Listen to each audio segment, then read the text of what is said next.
Cuando terminó la guerra, el continente quedó cubierto de cicatrices visibles y otras enterradas a propósito. Algunos ocultaron lo que llevaban, otros sellaron estructuras y muchos restos quedaron bajo tierra sin que nadie los tocara. Lo oculto no sigue una lógica única. A veces fue miedo, otras, urgencia. En varios casos, se dejó atrás lo que ya no servía. Con los años, el terreno, el agua o el cemento cubrieron lo que quedó escondido. Pero todo lo que se entierra termina saliendo. Desde un sombrero con historia hasta un avión hundido, las piezas han empezado a reaparecer. Y cada una, chica o grande, arrastra preguntas, fechas y nombres olvidados durante décadas. Si la guerra acabó hace tanto y el mundo entero contó sus muertos, ¿por qué hay cosas que todavía estaban calladas bajo tierra?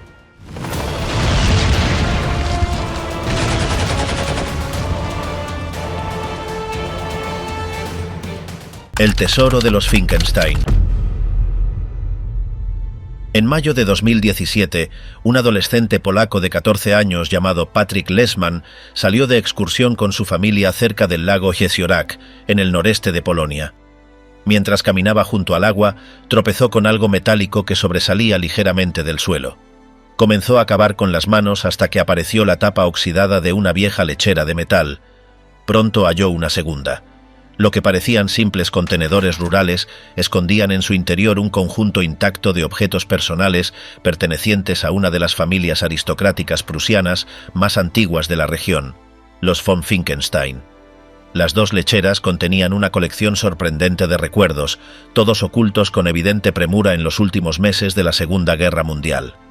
Entre ellos había documentos oficiales, cartas con membrete familiar, fotografías en blanco y negro, una pluma estilográfica, un par de gafas, un diario con entradas fechadas desde 1914, una cuchara de plata, una insignia militar, un reloj de bolsillo, varias monedas antiguas y hasta un uniforme de oficial de la Wehrmacht cuidadosamente doblado. También había un cepillo de dientes con mango de hueso, un estuche de afeitar, un puñado de billetes y medallas condecorativas, junto a una serie de objetos cotidianos como accesorios de caza, piezas de joyería y recipientes personales. Todo en un estado de conservación asombroso después de más de 70 años bajo tierra. Tras el hallazgo, los padres del joven contactaron con las autoridades y pronto los expertos del Museo de Ilawa confirmaron la procedencia. Los objetos pertenecieron al conde Hans Joachim von Finkenstein, último propietario de una finca señorial junto al lago antes del avance soviético en 1945. Durante décadas, el paradero del conde y de sus bienes había permanecido en la penumbra. La aparición de las lecheras reabrió una historia familiar que había quedado sepultada con la retirada del Tercer Reich. El contenido de los recipientes fue inventariado y conservado durante más de un año por un equipo de arqueólogos e historiadores.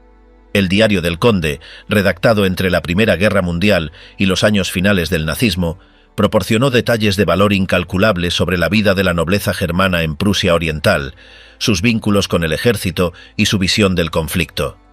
También se encontraron dos documentos en alfabeto cirílico, fechados en enero y febrero de 1945, justo en los días del avance del Ejército Rojo por la región. La investigación posterior reveló que el conde permaneció en su propiedad hasta marzo de 1945, cuando fue detenido por tropas soviéticas y trasladado a un campo de prisioneros en la localidad de Paswenk. Murió poco después bajo custodia. Su esposa, Hildegarda, logró sobrevivir como trabajadora forzada en su propia finca durante varios meses. En noviembre de ese mismo año fue liberada y logró reunirse con sus hijas en Alemania. Según los investigadores, todo indica que fue ella quien decidió enterrar los objetos familiares antes de la llegada de las tropas rusas, intentando proteger lo poco que aún les pertenecía. La hija del conde, Waltraud von Finkenstein, tenía 81 años cuando fue contactada tras el hallazgo. Vivía en Alemania desde hacía décadas y reconoció de inmediato varios de los artículos que formaban parte de su infancia. Las cartas, las fotografías y los objetos personales habían estado bajo tierra casi todo el tiempo que ella había pasado fuera de su hogar original. Gracias a las gestiones del museo, algunos de los artículos le fueron devueltos, mientras que el resto quedó en manos del Tesoro del Estado polaco y fueron destinados a exhibiciones públicas en Ilawa y Ostroda. Uno de los detalles que más llamó la atención de los expertos fue una nota firmada por un oficial soviético, dirigida a los soldados que ocuparon la propiedad. En ella se leía: «Camaradas, por favor, respeten a los habitantes de esta casa. Nos han recibido con dignidad». Sin embargo, pocos días después, otro certificado redactado por los ocupantes indicaba que todo el ganado, caballos, aves y bienes agrícolas de la familia pasaban a ser propiedad del Ejército Rojo. Con la esperanza de encontrar más objetos relacionados, los investigadores realizaron búsquedas adicionales en la zona usando detectores de metales. Aunque no hallaron más pertenencias de los von Finkenstein, en el mismo perímetro apareció un hacha de combate del período medieval y restos de una antigua fortificación. Estos descubrimientos fueron entregados por el historiador regional Michał Młotek al Museo de Ostroda como parte de la preservación del patrimonio local. El caso fue ampliamente difundido en medios polacos y europeos, no solo por el valor histórico del contenido de las lecheras, sino por el carácter profundamente humano del hallazgo. Una familia noble, forzada a abandonar su tierra, había confiado su legado a un par de envases metálicos sepultados a orillas de un lago. Más de 7 décadas después, un adolescente en vacaciones permitió que esa historia regresara a la luz. El hallazgo no solo aportó documentos únicos sobre el ocaso de la aristocracia prusiana, sino también una cápsula de tiempo cargada de recuerdos personales que logró volver a manos de los descendientes del conde, completando un círculo interrumpido por la guerra. La escuela de guerra de Hitler, enterrada bajo Berlín. Un grupo de expertos en túneles de guerra de Berlín informó que hallaron una vieja escuela militar nazi tapada bajo una colina artificial al oeste de la ciudad. El centro de entrenamiento, que fue idea del arquitecto nazi Albert Speer, se encuentra en el Teufelsberg, una elevación de 116 metros hecha con unos 26 millones de metros cúbicos de restos de edificios caídos durante la guerra. La estructura, que nunca se terminó, tuvo su inicio cuando Adolf Hitler colocó la piedra base en 1937. El plan era que formara parte de la enorme ciudad del Reich llamada Germania. Pero, según una nota interna nazi, los problemas propios del conflicto forzaron a detener las obras apenas 3 años después. Las tropas británicas que tomaron la zona pensaron usar el sitio como sede, pero vieron que era muy complicado adaptarlo. Tampoco lograron tirarlo abajo porque estaba demasiado reforzado. Entonces decidieron cubrirlo con la mitad de los escombros de Berlín, lo que equivale a unos 400.000 edificios, y encima echaron semillas de pasto. Así se formó el Teufelsberg. Con el tiempo, la gente de Berlín lo usó para esquiar y lanzarse en trineo durante el invierno, y para soltar cometas en verano. Casi todos se olvidaron por completo de que ahí abajo había una escuela militar, excepto algunos curiosos. Fue la Asociación de Submundos de Berlín la que dio con papeles antiguos que señalaban la ubicación exacta. Estamos seguros de que gran parte del edificio sigue ahí abajo, aunque hayan querido hacerlo volar, dijo Dietmar Arnold, del grupo Underworlds. Esta organización, que ha localizado 50 refugios en 10 años, quiere excavar cuanto antes. Sabemos que bajo esa zona también hay un sistema enorme de túneles en varios niveles. El plan consiste en excavar unos 20 metros en la parte noreste con una máquina, hasta toparse con el cemento y el ladrillo, y después dejar que los exploradores entren usando cuerdas y cascos. Los periódicos de Berlín hablaron del proyecto como el intento de sacar a la luz el último gran secreto del Berlín bajo tierra. El interés de los berlineses por los refugios ocultos y estructuras de la guerra parece no tener fin. El más conocido de todos, el refugio desde donde Hitler, ya fuera de sí, trató de manejar los últimos días del conflicto, fue recreado por completo en una animación digital, con cada picaporte y marco de ventana. Varios historiadores valoraron la visita virtual al lugar, que se basó en archivos de seguridad del gobierno de los años 70, como la mejor copia digital que existe de ese refugio. El lugar real, ubicado cerca de Potsdamer Platz, fue cubierto con tierra y vuelto a tapar. El autor del modelo, el diseñador Christoph Neugebauer, explicó que, a diferencia de lo que mucha gente cree, Hitler no terminó sus días en un escondite moderno de lujo bajo tierra, sino que vivió en un refugio bastante básico pensado para empleados públicos. El dron perdido de la Segunda Guerra Mundial que volvió con la marea. Una pieza antigua usada por el ejército en la Segunda Guerra Mundial apareció de forma inesperada en la costa de Massachusetts.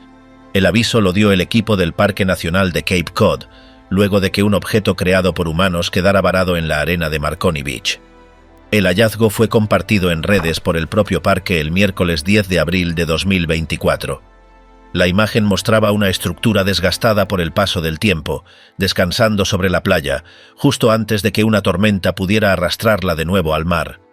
El personal del parque se organizó de inmediato para rescatar la pieza antes de que las olas se la llevaran. Tras llevarla a un lugar seguro, el encargado de historia del parque, Bill Burke, la examinó en detalle. Confirmó que se trataba del fuselaje de un RCAT, un tipo de avión sin piloto que se usó como blanco de práctica en los años 40 y 50. El RCAT, siglas en inglés para blanco aéreo manejado a distancia, era lanzado con fuerza desde un avión, acelerando de 0 a casi 100 km por hora en tan solo 10 metros. Luego se guiaba desde tierra para simular una amenaza aérea real durante ejercicios de artillería antiaérea. El dron había sido parte de los entrenamientos que se hacían frente a la costa, justo en el antiguo campo militar de Wellfleet. Esa base operó entre 1943 y 1961, usando más de 1.700 hectáreas frente al Atlántico. Durante ese tiempo, sirvió como centro clave para preparar unidades en defensa antiaérea. Actualmente, esa zona funciona como parque público, frecuentado por quienes buscan descansar, surfear, pescar, caminar o simplemente pasar el día. Sin embargo, bajo su superficie aún permanecen vestigios de la guerra, y las autoridades recuerdan que podrían existir explosivos sin detonar. Según el equipo del parque, los RCAT partían desde una pista hoy cubierta por vegetación en Wellfleet, se liberaban desde un avión nodriza y eran guiados a distancia desde un acantilado. El fuselaje hallado, enterrado durante décadas bajo la arena, conservaba señales claras de su origen. Fue recuperado sin daños mayores, lo que facilitó su identificación. El área ya ha revelado otros fragmentos del pasado militar. Aunque fue desactivada hace más de 60 años, su historia continúa saliendo a la luz. El aparato fue trasladado a una zona protegida para ser preservado. Aunque se encontraba expuesto, su estado general permitió identificarlo con claridad. Su diseño y función lo convertían en una herramienta vital durante los ejercicios de puntería de los años de guerra. En ese periodo, la amenaza aérea era una de las más temidas. Los entrenamientos con blancos voladores eran fundamentales para preparar a los soldados ante ataques reales. El uso de drones de este tipo permitió simular movimientos rápidos y maniobras evasivas que un avión enemigo podría haber hecho. El hallazgo también puso atención sobre los restos bélicos que siguen escondidos en zonas costeras. Aunque muchos fueron retirados o detonados tras la guerra, otros siguen bajo tierra, ocultos entre dunas o enterrados por el tiempo. Las autoridades recordaron que aún hoy, municiones o explosivos antiguos pueden encontrarse en ese territorio. Por eso se pide precaución a quienes visitan el área y se recuerda que cualquier objeto sospechoso debe ser informado de inmediato. El descubrimiento del RCAT es parte de una larga lista de piezas bélicas que el mar ha devuelto en distintas partes del mundo. Pero en este caso, el objeto emergió en una zona exacta donde hace 80 años se entrenaban soldados para un conflicto global. Este tipo de drones no llevaban tripulación y no eran usados para atacar. Su único propósito era servir como blanco. Fueron piezas clave en el desarrollo de la tecnología de guerra sin piloto. Su sistema de control por radio, rudimentario para los estándares actuales, fue un paso inicial hacia lo que décadas después serían los vehículos aéreos manejados a distancia con fines de combate. El campo de Wellfleet fue uno de los sitios más activos en ese tipo de ensayos. Su ubicación costera permitía prácticas seguras frente al mar. Desde allí, muchas unidades aprendieron a disparar contra blancos en movimiento que simulaban aviones enemigos. El fuselaje hallado probablemente estuvo enterrado por el viento, la arena y las mareas durante más de 70 años. Que haya salido a la superficie sin romperse lo convierte en un testigo único de la tecnología que se usaba durante la guerra para preparar defensas antiaéreas. Aunque el parque hoy está dedicado al ocio y la recreación, episodios como este recuerdan que sus tierras fueron parte de una historia militar activa. La aparición de esta pieza no solo sorprendió por su estado, sino por lo que representa: un fragmento intacto de un experimento militar del siglo pasado, devuelto sin aviso por el mar. El hallazgo fue documentado por el equipo del parque y será conservado como pieza histórica. No se han detectado otros fragmentos visibles, pero las autoridades no descartan que más restos puedan aparecer con futuras tormentas o movimientos de tierra. Las playas de Cape Cod han sido escenario de muchas transformaciones, pero esta revelación permitió mirar, aunque sea por un momento, hacia una etapa en que las olas acompañaban pruebas de guerra y no paseos tranquilos de verano. El búnker olvidado de las SS, hallado con armas, platos y pinturas de guerra. En el verano de 1990, mientras se preparaba un concierto al aire libre para celebrar la caída del muro de Berlín, un grupo de seguridad inspeccionaba el terreno del antiguo Frente de la Muerte, la franja vacía donde durante décadas se extendió el muro.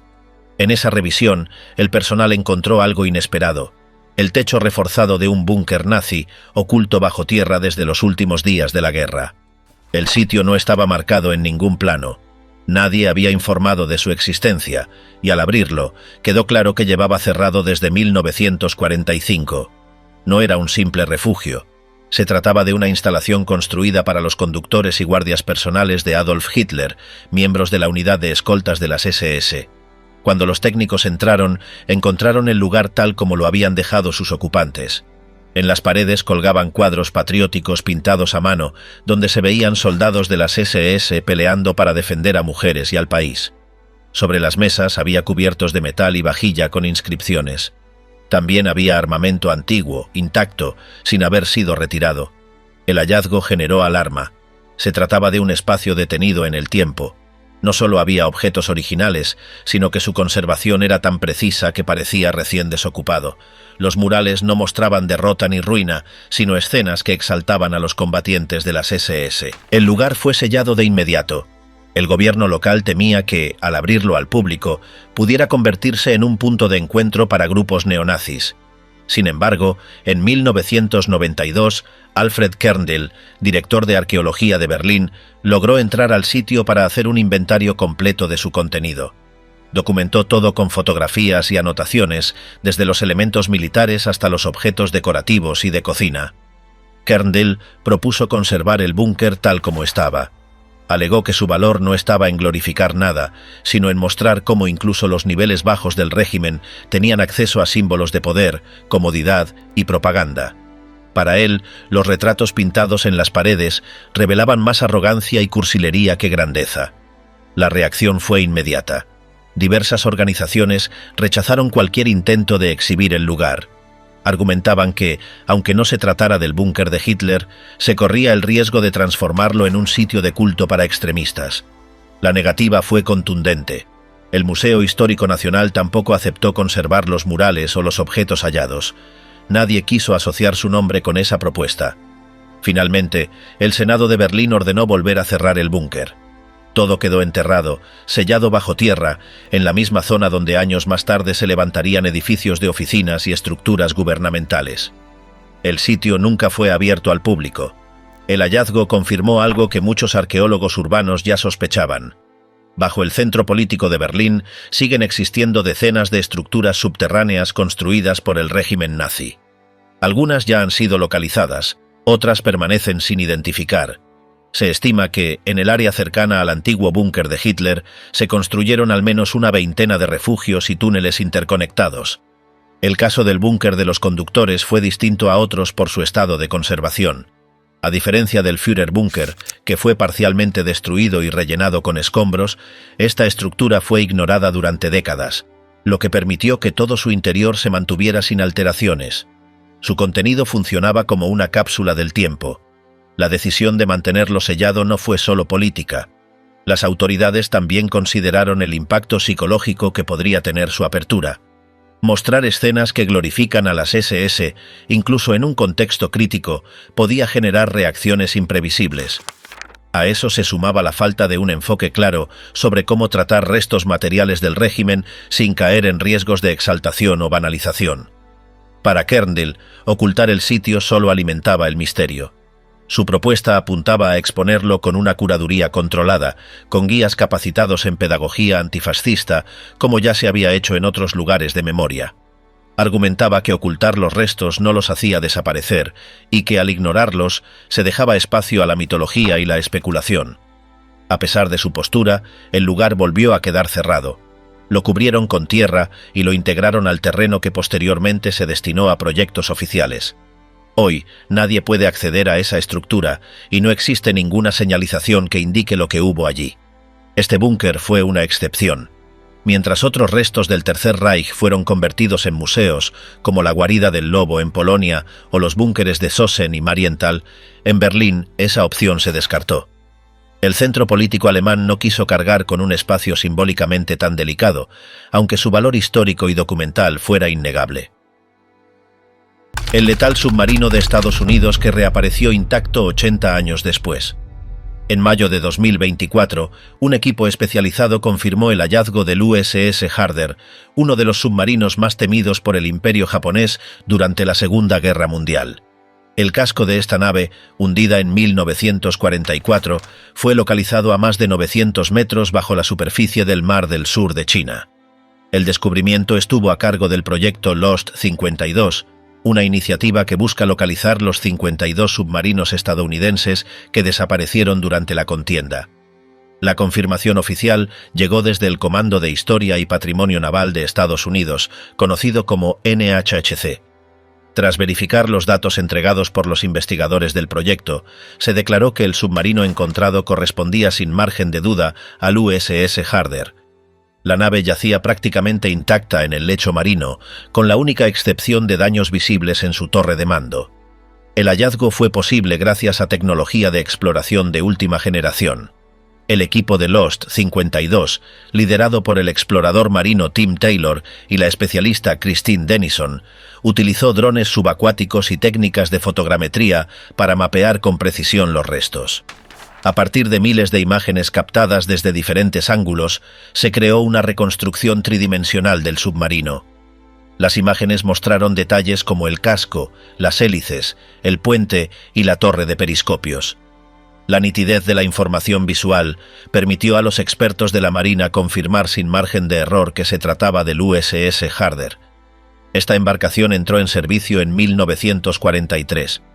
Desde su primera misión, operó en el Pacífico con un objetivo claro: hundir buques enemigos. A bordo iban 79 tripulantes, bajo el mando del comandante Samuel Dilley.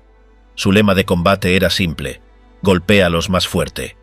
En cada patrulla cumplió ese principio al pie de la letra. El USS Harder realizó 6 salidas al mar antes de desaparecer. En su quinta patrulla logró hundir 3 destructores japoneses y causó daños graves a otros 2. Aquella operación fue una de las más audaces de la guerra submarina estadounidense. El alto mando japonés ordenó detenerlo a toda costa. Su sola presencia forzó a los convoyes enemigos a alterar rutas y estrategias. La última vez que se supo de él fue el 24 de agosto de 1944. Operaba en aguas cercanas a la bahía de Dasol, al norte de Filipinas. Allí, en compañía del USS Heike, se aproximó a una formación naval japonesa. Durante la maniobra, el Harder lanzó 3 torpedos contra los objetivos enemigos. Inmediatamente después, una serie de cargas de profundidad lo alcanzaron. El USS Heike logró retirarse, pero el Harder nunca volvió a comunicarse. Durante décadas, su ubicación permaneció desconocida. Varios intentos de rastreo no dieron resultados. La profundidad del mar y la falta de coordenadas exactas dificultaron la tarea. La recuperación de esta nave marcó un hito para el equipo de Lost 52. Era la 7ª embarcación identificada por el proyecto desde su inicio. El lugar exacto del hallazgo se mantiene sin divulgar por respeto a los familiares de los marinos fallecidos. Según el protocolo del equipo, ningún descubrimiento se comunica hasta que se realiza una verificación completa. Una vez corroborado, el hallazgo se registra oficialmente y se convierte en sitio conmemorativo. El comandante Samuel Dilley, al frente del Harder, fue uno de los comandantes más condecorados de la guerra. Su valentía le valió múltiples reconocimientos póstumos. Bajo su liderazgo, el submarino acumuló récords de hundimientos en un periodo muy corto. La pérdida de la nave fue considerada un golpe estratégico para la Armada estadounidense, a pesar de sus logros anteriores. El descubrimiento también refleja el avance de las técnicas de búsqueda en el fondo marino. Gracias al uso de drones autónomos y escaneo fotográfico, se han ampliado las posibilidades de localizar naves hundidas con exactitud milimétrica. Las imágenes captadas del Harder evidencian su buen estado estructural, pese a los 80 años bajo el agua. El hallazgo permitió a los investigadores observar detalles como el sistema de torpedos, las compuertas y las estructuras internas del casco. Incluso se identificaron fragmentos de pintura original y restos de numeraciones grabadas. Todo esto fue clave para verificar la autenticidad de la nave. El director del NHHC, el almirante retirado Samuel Cox, declaró que el Harder fue hundido en plena victoria. Según sus palabras, las tácticas empleadas por la tripulación fueron extraordinariamente agresivas y efectivas. Ese enfoque ofensivo fue precisamente lo que convirtió al submarino en un blanco prioritario para el enemigo. El proyecto Lost 52 forma parte de una iniciativa mayor centrada en recuperar información sobre la guerra submarina. Financiado con aportes privados y apoyo logístico institucional, el programa proyecta una duración de varios años más. Hasta la fecha, ha revelado restos en distintas zonas del Pacífico y el Atlántico, lo que ha permitido cerrar capítulos pendientes en la historia militar estadounidense. El hallazgo del USS Harder en el Mar del Sur de China se suma a una lista cada vez mayor de descubrimientos subacuáticos. Su recuperación, además de su valor técnico, tiene una carga simbólica para los familiares de los tripulantes. Aunque la nave no será extraída, se ha asegurado su ubicación y documentación completa. El fondo marino se convierte así en su tumba definitiva. Lo que escondía el parque: búnkeres alemanes de la Segunda Guerra Mundial hallados bajo la tierra en Bélgica. En abril de 2024, mientras un equipo de conservación trabajaba en la limpieza de un parque costero en Heist-aan-Zee, Bélgica, aparecieron bajo la arena los restos intactos de un complejo militar nazi olvidado desde 1945. Bajo unos pocos centímetros de tierra y raíces salieron a la luz 3 búnkeres de concreto armado, 2 trincheras de ladrillo, una vía militar de hormigón y los restos de objetos de uso diario, todo en el mismo sitio donde los soldados alemanes habían levantado una fortificación durante la Segunda Guerra Mundial. El lugar del hallazgo fue el Parque Director General Willemspark, una pequeña zona de dunas en la región flamenca de Flandes. El proyecto buscaba eliminar plantas invasoras para restaurar el ecosistema natural. Pero con las primeras excavadoras aparecieron fragmentos de concreto, ladrillos y elementos oxidados que no coincidían con el paisaje. A medida que avanzaban, el terreno reveló lo que había estado oculto por más de 80 años. Estructuras militares construidas por el ejército alemán en 1942. La zona ya tenía historia. Durante la Primera Guerra Mundial, el área había sido escenario de enfrentamientos y allí se habían levantado 2 baterías de artillería alemanas, Freya y Augusta. Con barreras, refugios y búnkeres, el sitio funcionó como punto estratégico para controlar la costa. Tras la guerra, muchas de esas instalaciones fueron demolidas o enterradas. Pero 20 años después, en plena Segunda Guerra Mundial, el régimen nazi volvió a convertir el parque en una base fortificada. Durante su reconstrucción militar, el área fue cubierta con más de 60 estructuras. Se levantaron almacenes de municiones, casetas para el personal, caminos de concreto para transporte de tropas y trincheras defensivas.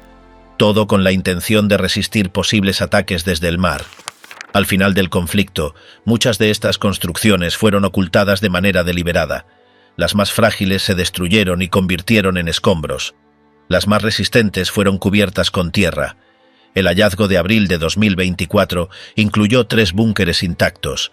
Cada uno era una sala cerrada con techo de concreto reforzado, sin ventanas, con una sola entrada y totalmente tapado por la arena.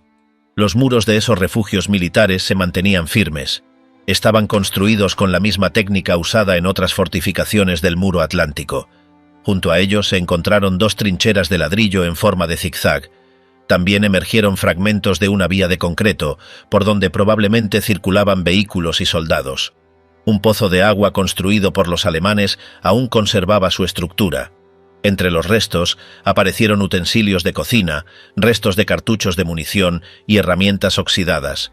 Los arqueólogos supervisaron cada metro de excavación. Según informaron las autoridades patrimoniales, todo fue registrado, documentado y fotografiado. Pero una vez finalizada la investigación, los elementos encontrados volvieron a cubrirse con arena para asegurar su preservación. El terreno fue sellado, sin marcar, como había estado por décadas. Las autoridades locales explicaron que el parque había sido escenario de varios intentos por borrar el pasado militar del lugar. Se destruyeron construcciones, se rellenaron zonas con escombros y se plantó vegetación sobre las ruinas. A pesar de esos esfuerzos, los vestigios más pesados permanecieron bajo la superficie. Y ahora, después de tantos años, volvieron a ser visibles. Durante generaciones, los habitantes de Haist-an-Si convivieron con los rumores de estructuras ocultas bajo sus pies. Pero no se conocía la magnitud exacta. Algunos vecinos habían advertido en el pasado sobre zonas del parque donde el suelo sonaba hueco o donde las raíces no crecían con normalidad. Las autoridades nunca investigaron en profundidad. Las construcciones ahora redescubiertas ofrecen una visión directa de la ocupación alemana en Bélgica. No son restos aislados. Forman parte de un sistema defensivo costero que se extendía desde el norte de Francia hasta Dinamarca. En muchos casos, estos refugios seguían patrones similares, con muros gruesos, techos curvos, entradas reforzadas y espacios estrechos para protección contra bombardeos. El descubrimiento no incluyó estructuras de la Primera Guerra Mundial. A pesar de que la zona fue clave en ese conflicto, los rastros de las primeras fortificaciones fueron destruidos o arrasados en las décadas posteriores. Solo los elementos de la Segunda Guerra Mundial quedaron ocultos, protegidos por capas del terreno y la vegetación. Los expertos en patrimonio aclararon que el hecho de que se hayan sepultado nuevamente los restos no elimina su valor histórico. Según explicaron, cubrirlos con arena ayuda a conservar su integridad y evitar la degradación por el aire, la lluvia o el paso de personas. El parque seguirá funcionando como área natural, pero ahora con el conocimiento de que bajo el suelo existen estructuras que formaron parte de la maquinaria de guerra nazi. Las autoridades también dejaron abierta la posibilidad de que existan más restos militares bajo el parque. La zona escaneada representa solo una parte de todo el terreno. La densidad de construcciones en 1942 sugiere que podría haber otras instalaciones aún enterradas. Por ahora, el parque ha recuperado su apariencia natural, pero guarda en su interior una historia de concreto, trincheras y guerra. El cofre enterrado por soldados japoneses que dejaron sus últimas palabras antes de morir. En el año 2017, un grupo de trabajadores que preparaba el terreno para una obra en una zona costera de Okinawa se topó con un objeto metálico a unos 50 centímetros bajo tierra. Era un contenedor rectangular, cubierto de óxido, pero aún cerrado. Pensaron que era algún tipo de herramienta antigua, hasta que uno de ellos notó unos caracteres japoneses grabados en la parte superior. Decidieron avisar a las autoridades locales, y un equipo de arqueólogos se hizo cargo del contenido. La caja fue abierta en un centro especializado, bajo condiciones controladas. En su interior había varios sobres envueltos en papel tradicional, junto a algunos objetos personales, medallas, retratos, trozos de tela con nombres escritos y una pequeña bandera japonesa con anotaciones a mano. Todo se conservaba en buenas condiciones. Los expertos confirmaron que se trataba de una cápsula dejada al final de la Segunda Guerra Mundial. Los papeles eran de 1945, redactados por integrantes del ejército japonés que estaban en Okinawa durante los últimos meses del conflicto. Muchos de los textos eran mensajes escritos a sus familias, amigos o a personas del futuro.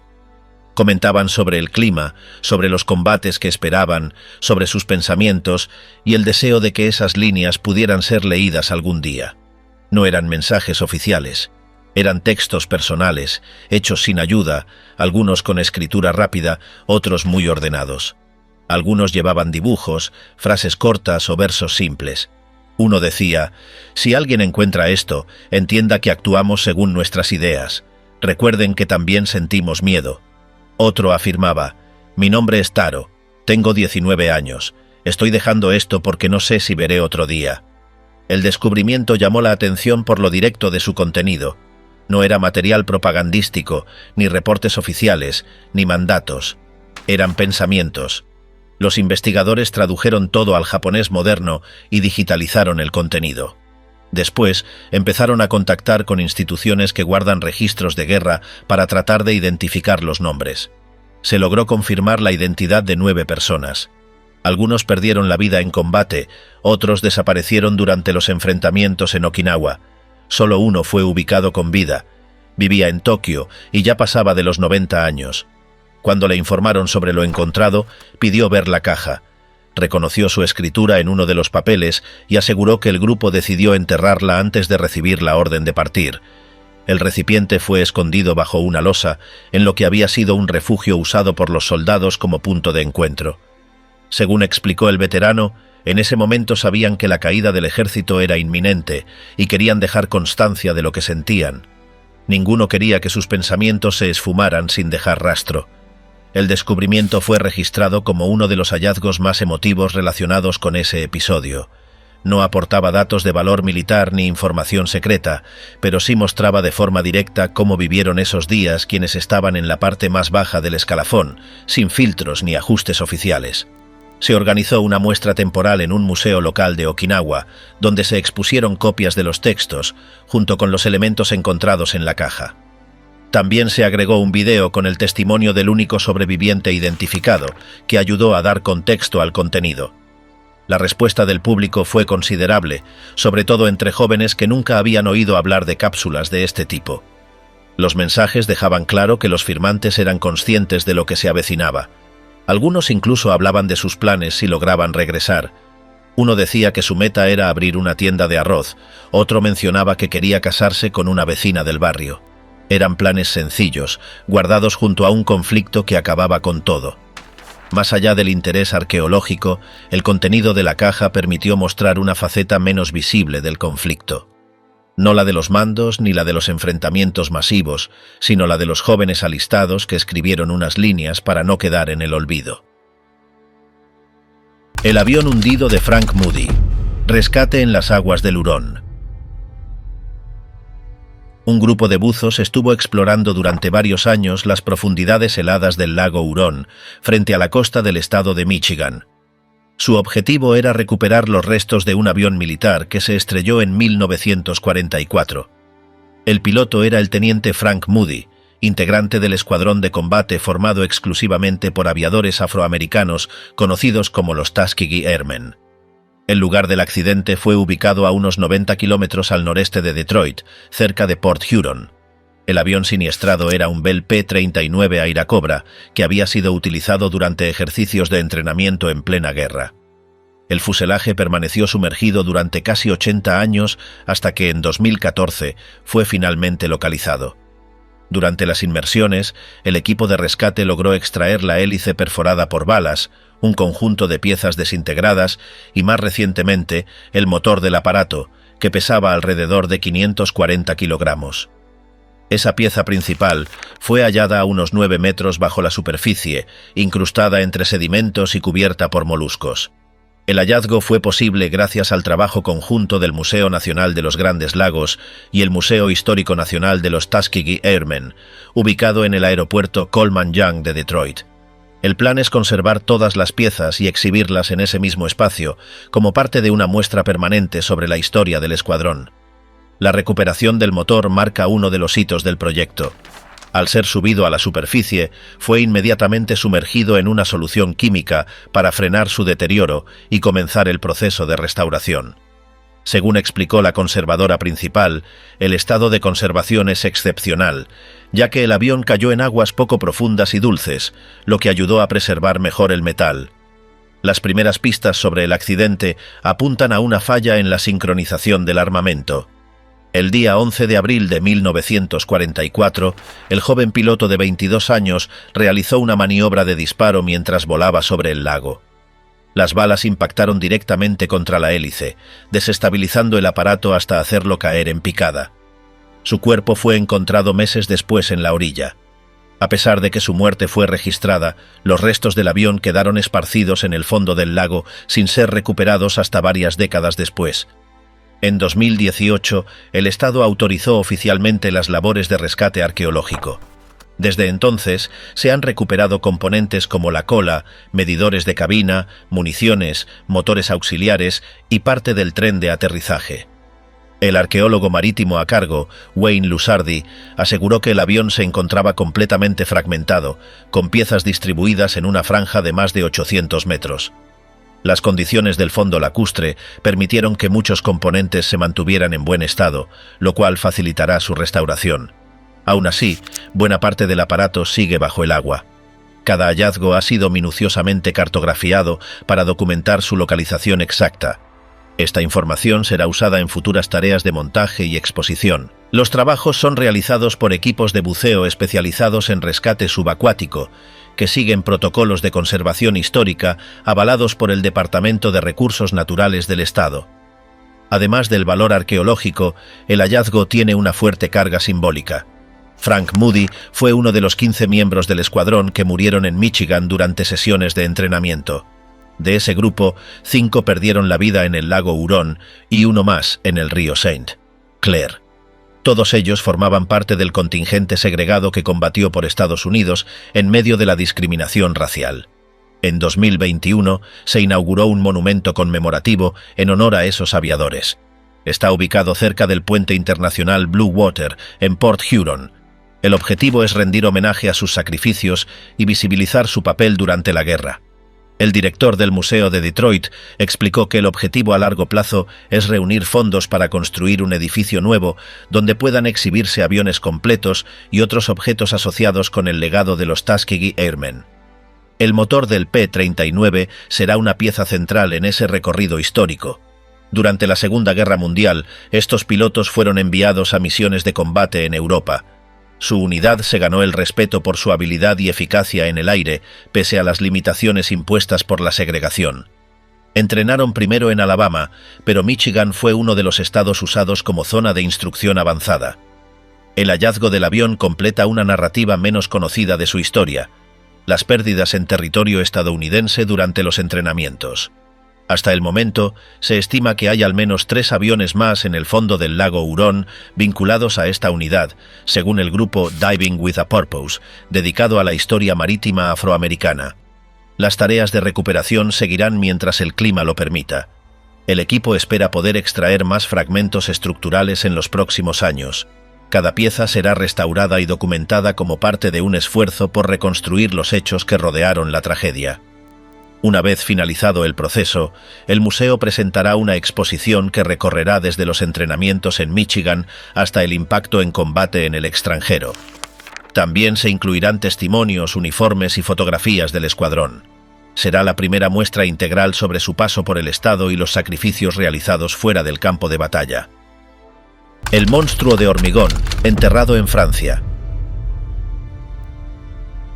En el bosque de Eperleques, al norte de Francia y cerca de Saint-Omer, las tropas aliadas descubrieron en 1944 una estructura de hormigón gigantesca que no aparecía en los mapas. Avanzaron entre cráteres de bombas hasta hallar un edificio semienterrado, con muros de más de 7 metros de grosor. Habían llegado al Blockhaus de Perlec, una base nazi diseñada para lanzar decenas de misiles Quinto-2 por día, aunque nunca disparó ninguno. La instalación había sido concebida para alojar más de 100 cohetes a la vez. Su objetivo: enviar hasta 36 misiles diarios contra el sur de Inglaterra. El complejo incluía una planta de producción de oxígeno líquido, necesario para alimentar los motores, y una estación de tren reforzada que conectaba con Alemania para transportar armas y suministros. El proyecto fue bautizado como Central Eléctrica del Noroeste. Comenzó a construirse en marzo de 1943, por órdenes directas de Albert Speer. Hitler había aprobado el diseño, basado en estructuras de búnkeres submarinos. El plan era levantar una plataforma de lanzamiento fija, resistente a bombardeos y capaz de ensamblar misiles de forma vertical, como en una línea de producción subterránea. Sus dimensiones superaban cualquier otra estructura de ese tipo en su época. El techo, de 5 metros de espesor, fue construido a nivel del suelo y luego elevado con gatos hidráulicos mientras se completaban los muros por debajo. Así pretendían crear una caverna antiaérea a prueba de explosiones. En su interior, 5 compresores Heyland podían generar 10 toneladas diarias de oxígeno líquido, con depósitos diseñados para almacenar hasta 150 toneladas. La obra fue asignada a la organización Todd y ejecutada por la empresa Holzman y Polanski. El batallón de construcción número 434 la inició ese mismo mes con 6.000 trabajadores. Había técnicos alemanes y franceses obligados a participar, además de miles de prisioneros de guerra y civiles de Polonia, Checoslovaquia, Bélgica y España. Muchos eran presos políticos, encerrados en campos cercanos y vigilados por colaboradores y soldados soviéticos utilizados como guardias. Las fugas ocurrían a pesar de las ejecuciones inmediatas como castigo. Los turnos eran de 12 horas, bajo reflectores que funcionaban de noche sin interrupción. El cemento se mezclaba sin pausa y se transportaba en tren desde un puerto fluvial del río Aa. Desde el norte llegaba una red eléctrica de 90.000 voltios. Al sur, una cantera en Wizernes servía de centro de acopio y apoyo técnico. Desde el aire, la construcción empezó a levantar sospechas. En mayo de 1943, los vuelos de reconocimiento de la RAF detectaron movimientos irregulares y estructuras inusuales.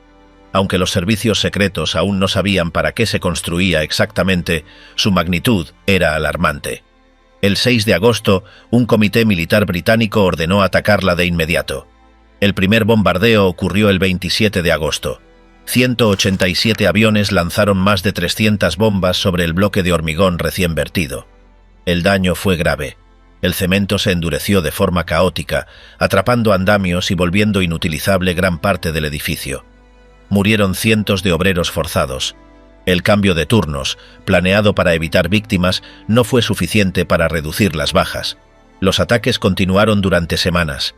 Finalmente, los mandos alemanes renunciaron al plan de usarlo como plataforma de lanzamiento. La parte sur fue adaptada a planta de producción de oxígeno líquido. Para protegerla, aceleraron la construcción del techo desde arriba hacia abajo, aunque el daño acumulado impidió avanzar demasiado. En paralelo, iniciaron otra instalación similar, llamada La Coupole, a pocos kilómetros al sur. El 4 de julio de 1944 se suspendió el proyecto. Pocos días después, bombas Tallboy perforaron el techo y arrasaron su interior. Hitler ordenó abandonar todas las bases fijas de lanzamiento y pasar a plataformas móviles. El equipo que quedaba fue trasladado a otras fábricas en el centro de Alemania. El 4 de septiembre, unidades canadienses tomaron el sitio. Los alemanes lo habían dejado atrás, con las válvulas de drenaje abiertas. El agua inundó varias secciones del edificio. Durante los primeros días tras la captura, los aliados no entendían el propósito real de la estructura. Fue necesaria una inspección técnica en 1945 para confirmar que se trataba de una base para lanzar misiles, un B-2. En 1951, una comisión militar franco-británica reexaminó el lugar. Concluyeron que, pese a los daños, la estructura seguía en pie y podía aprovecharse para otros usos si se vaciaba el agua. Pero nunca volvió a utilizarse con fines militares. Décadas más tarde, el terreno fue adquirido por privados. En 1973 se abrió por primera vez al público. Se convirtió en un museo al aire libre, con senderos, restos de armamento y zonas señalizadas. En 1986 fue declarado monumento histórico por el gobierno francés. Hoy, el Blockhaus de Perlec permanece en pie como una mole de concreto congelada por la guerra. Sigue marcada por los cráteres, los túneles vacíos y los restos de un plan que pretendía lanzar el arma final del régimen desde ese bosque. Pero nunca logró disparar ni un solo misil. El sombrero de Hitler, lo que un joven soldado judío encontró en Múnich. A finales de abril de 1945, mientras las tropas aliadas avanzaban hacia el corazón del Tercer Reich, un pequeño grupo de reconocimiento de la División de Infantería 42 fue asignado a inspeccionar un departamento en Múnich. El objetivo era claro: registrar en busca de documentos o materiales de inteligencia que pudieran ser útiles. Lo que hallaron ese día, sin embargo, fue un objeto que no tenía valor militar, pero que más tarde se convertiría en una pieza cargada de simbolismo histórico. En lo alto de un armario, dentro de una caja, un soldado de origen judío encontró un sombrero de copa con las iniciales AH bordadas en el forro. Ese sombrero había pertenecido a Adolf Hitler. El joven que lo halló se llamaba Richard Marowitz. Tenía 19 años, venía de Brooklyn y formaba parte del equipo de reconocimiento del Regimiento 132. El 30 de abril, día en que Hitler se quitó la vida en su búnker en Berlín, Marowitz revolvía el dormitorio del apartamento del dictador en Múnich. Al abrir una caja, se topó con el sombrero. En una mezcla de repulsión e ironía, lo tiró al suelo y lo pisoteó. No sabía que aquel gesto marcaría el inicio de una historia que cruzaría décadas. Ese sombrero, en lugar de ser entregado como evidencia, fue guardado por Marowitz. Durante el resto de su estancia en Europa, lo mantuvo escondido entre sus pertenencias. Al regresar a Nueva York, lo almacenó junto con otros recuerdos de su tiempo en el frente. Durante años, el sombrero permaneció dentro de una bolsa de lona, olvidado entre cajas, rodeado por artículos usados para hacer trucos de magia en fiestas infantiles. Ni siquiera sus hijos conocían la historia. Con el tiempo, Marowitz comenzó a participar en reuniones de veteranos y eventos educativos sobre la Segunda Guerra Mundial. Fue entonces cuando, animado por otros excombatientes, decidió contar lo que había vivido. En una de esas reuniones se le pidió llevar algún recuerdo del conflicto y decidió mostrar el sombrero. La reacción fue inmediata. Lo que había permanecido oculto por medio siglo empezó a despertar interés dentro y fuera del país. Años después, con Marowitz ya fallecido, sus hijos decidieron donar el sombrero al Museo Militar del Estado de Nueva York, en Saratoga Springs. El objeto fue incorporado a una exposición conmemorativa por los 80 años de la liberación del campo de concentración de Dachau. Allí, la División 42, la misma a la que pertenecía Marowitz, había liberado a más de 30.000 prisioneros el 29 de abril de 1945, un día antes del hallazgo del sombrero. Durante la ceremonia de entrega, los hijos de Marowitz contaron cómo habían descubierto la historia. Recordaban que, en su infancia, el sombrero simplemente formaba parte del baúl de los trucos que su padre usaba para entretener a otros niños. Lo que no sabían era que ese accesorio había pertenecido al hombre responsable del régimen más brutal del siglo XX y que su padre lo había encontrado en uno de los momentos más simbólicos de la guerra. El museo decidió incorporar el sombrero como parte de una narrativa más amplia. No solo representa el colapso físico del régimen nazi, sino también una ironía histórica, que fuera un soldado judío quien se llevara uno de los objetos personales del dictador. El director del museo destacó que no se trataba de una pieza lujosa ni especialmente valiosa, sino de un objeto que cargaba una historia profunda, tanto por quien lo usó como por quien lo halló. A partir del descubrimiento, el sombrero fue mostrado en charlas educativas, especialmente en escuelas. Los veteranos del conflicto compartían sus experiencias y usaban el sombrero como ancla visual para hablar del nazismo, la persecución, la guerra y la memoria. Años más tarde, un documental titulado El sombrero de Hitler fue estrenado en festivales de cine, narrando cómo un objeto aparentemente menor se convirtió en un símbolo de justicia informal y recuerdo personal. Lo más particular del caso es cómo este objeto permaneció durante décadas sin notoriedad, mezclado con artículos domésticos. Mientras otros elementos de la guerra fueron catalogados y archivados en museos, este sombrero vivió una existencia casi doméstica, lejos de vitrinas o etiquetas. Solo cuando Marowitz fue invitado a compartir su historia, el objeto salió a la luz. Hoy el sombrero está protegido en una vitrina del museo, acompañado de fotografías del joven soldado, mapas de la operación en Múnich y documentos de la liberación de Dachau. También hay testimonios de otros miembros de la División Arcoíris, como se conocía a la 42, muchos de los cuales compartieron la marcha final hacia el sur de Alemania. Lo que comenzó como una simple acción, pisotear el sombrero del dictador, se transformó en una pieza de memoria histórica. No fue un acto planeado ni una captura estratégica, sino el reflejo de lo que representa el final de una tiranía. El gesto espontáneo de un joven judío que, sin pensarlo, dejó marcada su huella sobre el símbolo de quien intentó exterminar a su pueblo. El retrato intacto de Hitler que alguien ocultó antes de huir. Durante una limpieza de rutina tras una fuerte inundación en la ciudad alemana de Hagen, un maestro de historia descubrió por accidente una cavidad detrás de una pared deteriorada. El hallazgo ocurrió en el año 2021. En ese espacio de menos de medio metro de ancho apareció un periódico fechado en 1945. Al excavar con más detalle, salieron a la luz varios objetos personales y oficiales del periodo nazi, preservados desde el colapso del Tercer Reich. Sebastian Jurtseven, el maestro que realizó el hallazgo mientras ayudaba a su tía a limpiar la vivienda, se encontró con una colección completa de objetos nazis ocultos deliberadamente. Entre ellos había un retrato de Hitler, una pistola, máscaras antiguas, placas del Partido Nacional Socialista, un par de puños americanos, insignias con esvásticas, cartas personales y papeles oficiales. Todo estaba almacenado cuidadosamente tras el muro del inmueble. La sorpresa creció al conocerse el pasado del edificio. durante la era nazi, fue sede local de la organización NSU, el brazo asistencial del régimen.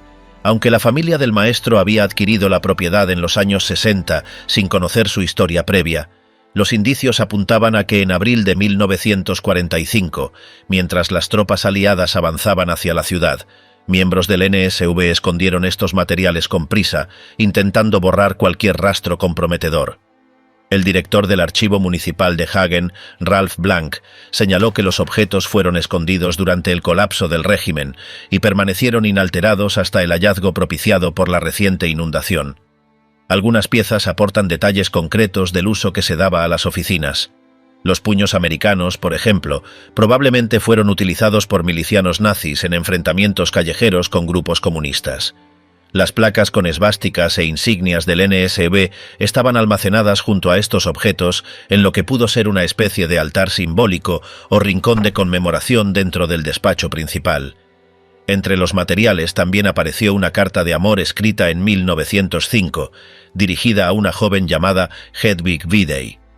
Aunque la misiva no está relacionada con el periodo nazi, fue encontrada junto al resto de documentos. Los archivistas identificaron a la destinataria en los registros civiles locales. Se casó en 1913, tuvo 2 hijos y nunca volvió a contactar con el remitente. Además del valor emocional de ciertos objetos, como los emblemas personales y fotografías, lo más relevante para los expertos son los documentos oficiales. Entre ellos hay informes administrativos del NSU, correspondencia interna y listados mecanografiados. Algunos papeles tienen anotaciones manuscritas que podrían corresponder a altos cargos del partido, lo que permitiría entender la jerarquía operativa de la organización en el distrito de Hagen. Hasta ahora, los investigadores han extraído 12 cajas completas con material que están siendo examinadas por el equipo del archivo municipal. El volumen de documentos es tan elevado que el personal ha trabajado durante más de una semana en la clasificación inicial. El objetivo es digitalizar cada archivo y conservar los objetos físicos con condiciones de preservación estables. Para el historiador Ralph Blank, este hallazgo ofrece una oportunidad única para reconstruir con precisión las redes administrativas del nazismo a nivel local. Aunque existen testimonios sobre la destrucción de documentos en los últimos días del régimen, son escasos los casos donde se haya encontrado una colección intacta y sellada en su estado original.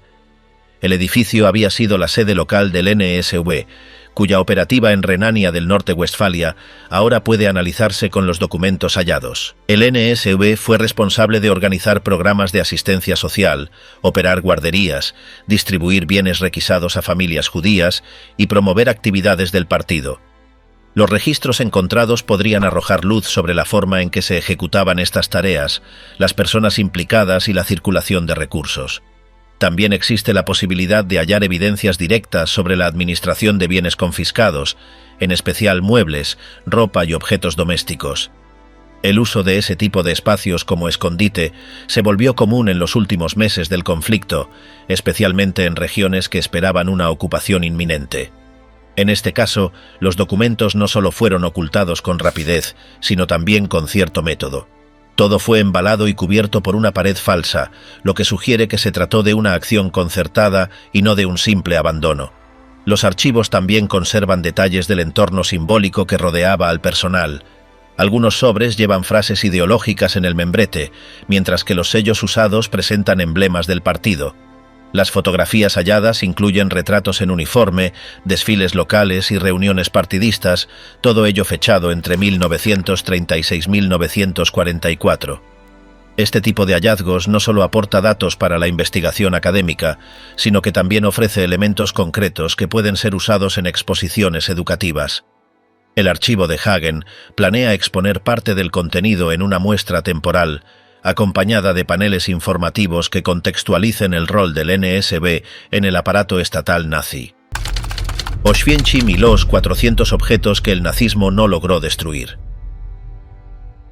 Durante las primeras semanas de excavación, los arqueólogos solo dieron con piezas menores, algunos fragmentos de cerámica, monedas del siglo XIX y una placa dedicada a un rabino.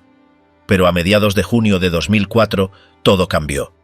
En la esquina exacta donde antes se alzaba la gran sinagoga de Oświęcim, apareció enterrado un conjunto de objetos que llevaban décadas ocultos bajo tierra.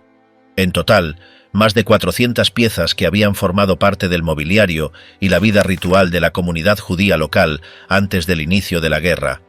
Un hallazgo excepcional que confirmó los rumores sobre un acto desesperado de preservación ante la inminente ocupación nazi. Las excavaciones habían comenzado el 28 de mayo y se extendieron hasta el 29 de junio, dirigidas por la arqueóloga Małgorzata Grupa de la Universidad Nicolás Copérnico de Toruń.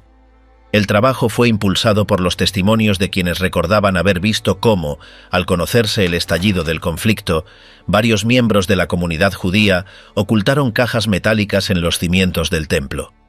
Uno de esos testigos, Yeshayahu Yarot, había sobrevivido al Holocausto y casi 70 años después se encontró con un joven israelí que planeaba visitar los campos de exterminio. Durante la conversación, Yarot compartió un recuerdo que llevaba guardado desde 1939. Había visto cómo enterraban algo junto a la escalinata de acceso a la galería de mujeres en la sinagoga. El rabino Eliyahu Bombach habría sido quien ordenó esconder los objetos religiosos más valiosos justo cuando las tropas alemanas se acercaban a la ciudad.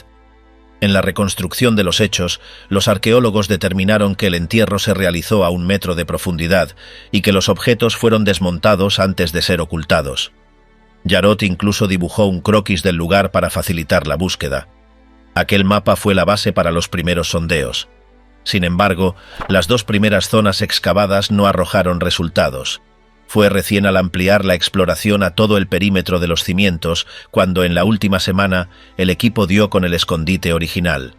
El hallazgo incluyó elementos decorativos de mármol del arca que guardaba los rollos sagrados, azulejos ornamentales del suelo, platos de uso ceremonial, restos carbonizados de libros, placas conmemorativas, lámparas de bronce para la llama perpetua, candelabros de Hanukkah, arañas de luces de la segunda mitad del siglo XIX, muebles desarmados, bancos y piezas con inscripciones hebreas.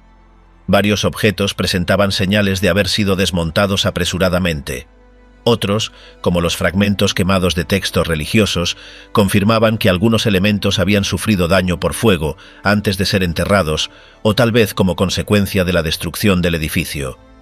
Entre los hallazgos también se identificaron restos de estructuras fortificadas construidas por los nazis dentro del perímetro de la sinagoga, lo que indica que el lugar fue intervenido y posiblemente profanado durante la ocupación.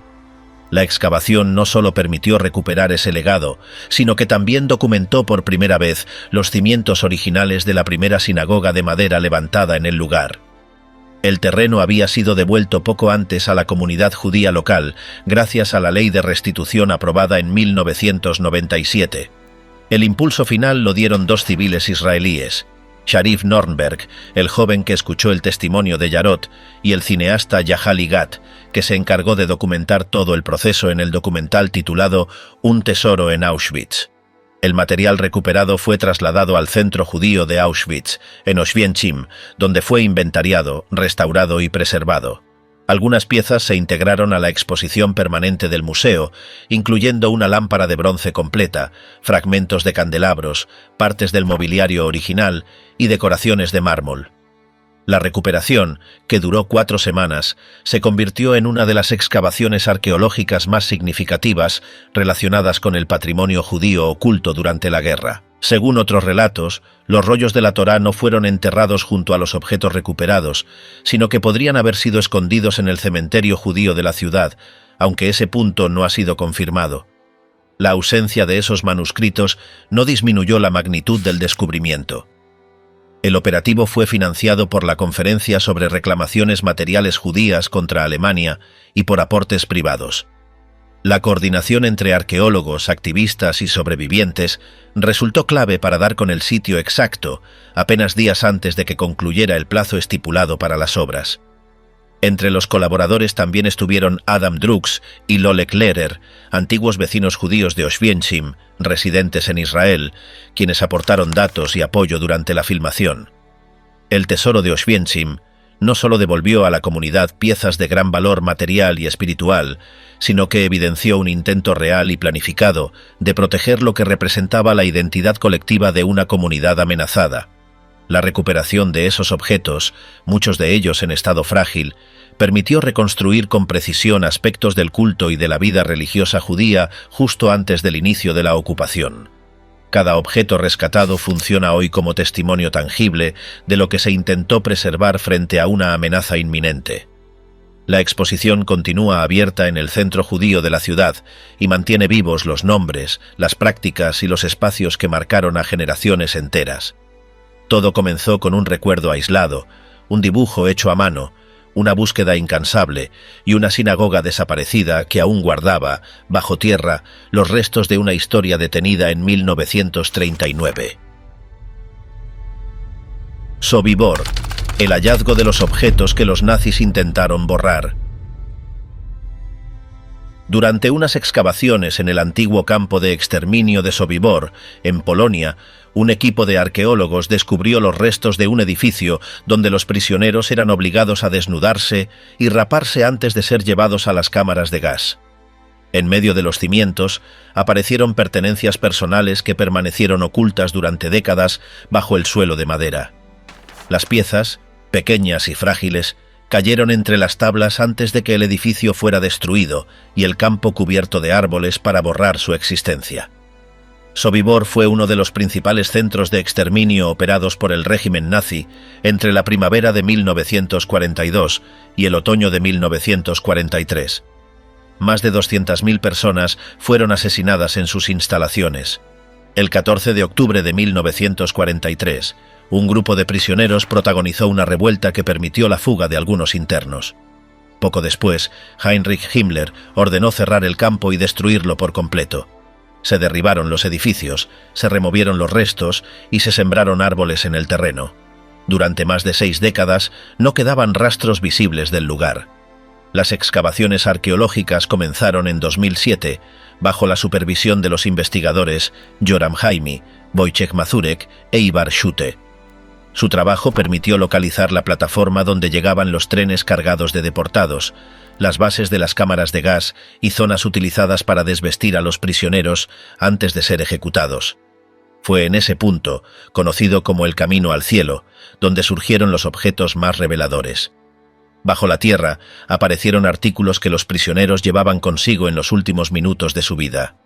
Entre ellos había un collar con la estrella de David, un reloj de pulsera de mujer y un amuleto de vidrio con la figura de Moisés sosteniendo las tablas de la ley. En el reverso de ese amuleto aparecía el texto del Shema, una oración hebrea tradicional. También emergió un colgante pequeño con la inscripción hebrea Mazal Tov, el nombre de Dios, y 3 estrellas de David grabadas en la parte posterior. Los arqueólogos determinaron que pertenecía a una menor nacida el 3 de julio de 1929 en Frankfurt am Main. Aunque el nombre no estaba grabado en la pieza, una comparación con registros de deportación permitió establecer una posible identidad. Según datos del proyecto de bases de datos de deportaciones del Holocausto, dirigido por Joel Sissenwein, una niña llamada Caroline Kohn, nacida en Frankfurt ese mismo día, fue deportada el 11 de noviembre de 1941 desde su ciudad natal hacia el gueto de Minsk, en Bielorrusia. No se sabe si sobrevivió a las condiciones del gueto, pero es probable que su destino terminara en Sobibor, a donde fueron trasladados los últimos 2.000 internos de Minsk antes de que el gueto fuera clausurado en 1943. El colgante hallado guarda una notable similitud con otro objeto documentado de Anna Frank, quien también nació en Frankfurt en 1929. Ambas niñas eran judías alemanas de la misma ciudad y año, lo que ha llevado a los investigadores a plantear una posible relación familiar. Aunque no hay evidencia concluyente, se considera una línea abierta de estudio. Además de los colgantes, los arqueólogos recuperaron un anillo metálico, un reloj y un colgante hecho con piedrecillas. Todas estas piezas fueron localizadas junto a los cimientos del edificio de desinfección, en la zona donde los nazis forzaban a los prisioneros a quitarse la ropa antes de dirigirlos al asesinato en masa.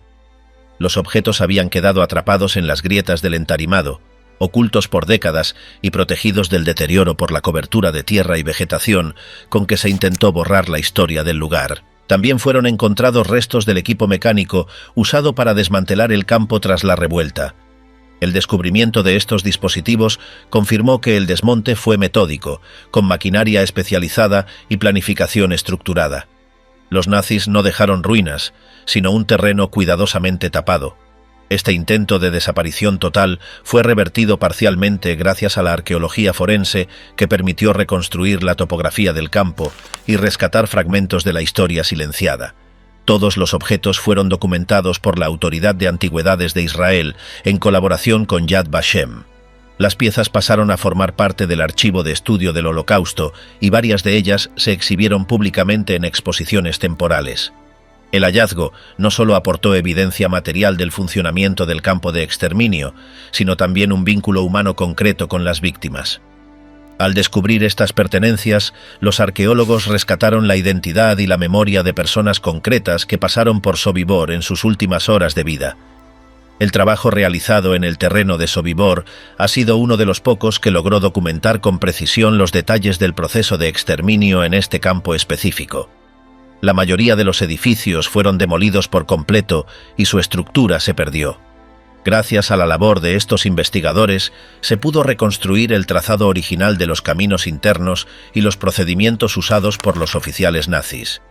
Los objetos personales se convirtieron en una clave silenciosa para entender el nivel de organización que alcanzó el sistema de asesinato masivo. El colgante, que probablemente perteneció a Caroline Cohn, se conserva como una de las piezas más simbólicas del hallazgo. Su inscripción, su delicadeza y su posible vínculo con Ana Frank lo transformaron en un ícono de las excavaciones. Su aparición permitió contar una historia con nombres, fechas y trayectorias individuales, en contraste con la escala impersonal del genocidio. El hallazgo no solo reveló restos, sino también una red de conexiones humanas que los nazis intentaron borrar junto con las estructuras del campo. Años después del fin del conflicto, los rastros de la guerra siguen emergiendo desde lo profundo. Bajo campos, muros, playas o paredes, aún permanecen objetos, estructuras y documentos que fueron ocultados con prisa o abandonados en medio del caos. Cada hallazgo no solo amplía el registro histórico, también revela cómo se vivía, se combatía y se huía durante aquellos días. Lo que parecía enterrado para siempre vuelve a salir a la luz con precisión inesperada. Y mientras los expertos analizan cada pieza recuperada, una parte del pasado vuelve a respirar, silenciosa pero intacta. Porque aunque las guerras terminan, sus huellas nunca desaparecen por completo.